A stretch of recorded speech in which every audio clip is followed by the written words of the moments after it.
Ghost hunting. So, what does it mean to go on a ghost investigation? Well, if you pay attention to what's on TV, it means running around in an old dark building yelling demon. That's not what it is. When we started this journey, we decided that we were going to show people not only how to use the equipment and how to do all the cool stuff, but to remind people that there's humanity in what we're doing. We are investigating the spirits of the departed, somebody's mother, brother, sister. So we always need to be mindful and respectful of what we're trying to, who we're trying to contact. And we wanted to show people that it can be done safely and ethically, and in such a way that it's not scary. I mean, yeah, there'll be a jump scare. Some things have happened. We call it our oh shit moment. But it's not always that way. And what we usually take away is we learn amazing history about these places, and we get to know people who have passed. We get to hear their story, and through us, they continue to live. So, having said that, the cool stuff. So there's a whole bunch of equipment, and as you know, most of this equipment that we use was actually used for other things. A lot of it has to do with electrical work, because the idea is that a spirit can manipulate electromagnetic energy. So these pieces of equipment are capacitive. They have a capacitor. And when the electromagnetic field is interrupted, it sends a signal, it'll set off a light or a bell, and you know that something in the environment is creating or interfering with an electromagnetic signal. Does that mean it's a ghost? No, it doesn't. It can be an errant radio wave. It can be the lights and the wires in the ceiling. It can be one of many things. The idea is you use several pieces of equipment that can validate each other, and you ask pertinent questions. Don't try to fit a square peg into a round hole. If I ask somebody, what's your name? And one of our voice pieces of equipment says Sarah, okay, but if it says chicken, yeah, you know what? That's probably nothing. It's picking up something like a radio wave or a wire or something. So it's all about validating your evidence and using multiple pieces of equipment to try to make sure that what you're communicating and who is communicating with you is something, a spirit, and not just an errant radio wave. So this equipment, and interestingly, and what I was kind of talking about is that the places that everybody goes, like Orange Correctional Facility, the Conjuring House, White Hill Mansion, these places are haunted, and they're proven to be haunted, and people give tours and take people on excursions every single weekend. And these places are awesome. But we said we want to show people how to investigate. And sometimes it's really intimidating. You go to these places and it's dark and it's cold and everybody's got their headlights on and they've got their tactical gear, and people are like, yeah, that's a little much for me. We wanted to show that anybody can do it. It can be done safely. It doesn't have to be a scary experience. And that most places that have had any type of activity, even for 10 years, can at the very least have a residual haunting. There's intelligent hauntings and residual hauntings. Residual means it's based on a theory, an actual scientific theory called the stone tape theory, meaning that an action can be recorded by the environment, just like cassette tape, except stone tape. It's recorded in the structure, the stone, the ground. So it plays back on a loop. Whether we're here to see it or pick it up on our equipment, it's going to be playing over and over. So most places that have activity where people do repetitive things like work behind a bar, it's probably going to have some type of residual energy in the environment. Now, and again, an intelligent spirit, who knows? I mean, you can have a house that's 5 years old and say somebody bought that house and they love that house. They spent every bit of their hard-earned money on that house. And when they pass, they don't want to go. They want to stay with the house, at least for a while, that they worked so hard for. So it doesn't have to be an old, spooky, scary, rundown, decrepit factory building. It can be a place like this. And we do investigate places like this. Doesn't necessarily mean they're haunted, but you just never know. So the equipment that we use. Come here and help me, Kara. Oh, okay. So you can go. Now I've gone to assistant.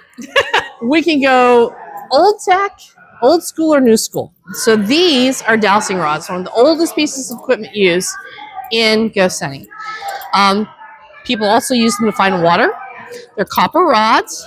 You simply hold them in your hand and you relax. And what I like to do is because, we're also surrounded by electromagnetic energy. And these rods will react to that. So basically, when you're using these, you're the antenna, and this rod is going to help you facilitate communication. So yes or no answers. You establish a baseline. I say yes or no because if these actually started to talk, then you're on your own. I'm out. I'm like, so you just kind of relax, kind of hold them. You don't put your thumb on top. You want them to swing freely. And the way I get in touch with these is that I wait for it to settle because little movements are going to make these move. This doesn't mean anything. But I take my hand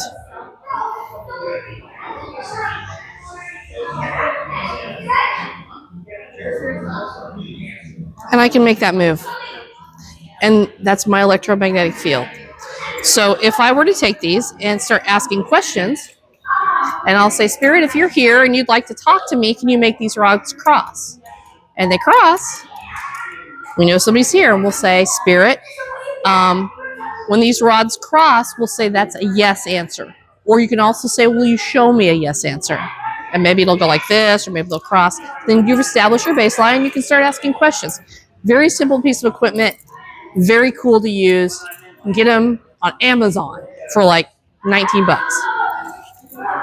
Another simple piece of equipment to use is a cat ball.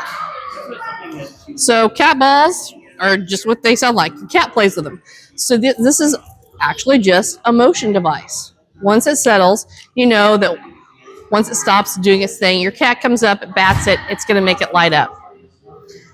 You used to be able to get these for like 99 cents a piece. Now that people have learned that ghost investigators use them, they're like a pack of 3 is like $11. It's crazy. And that's the way it is with this stuff too. If you guys are going to get equipment like an EMF detector, you know what an EMF detector is, a K2 meter.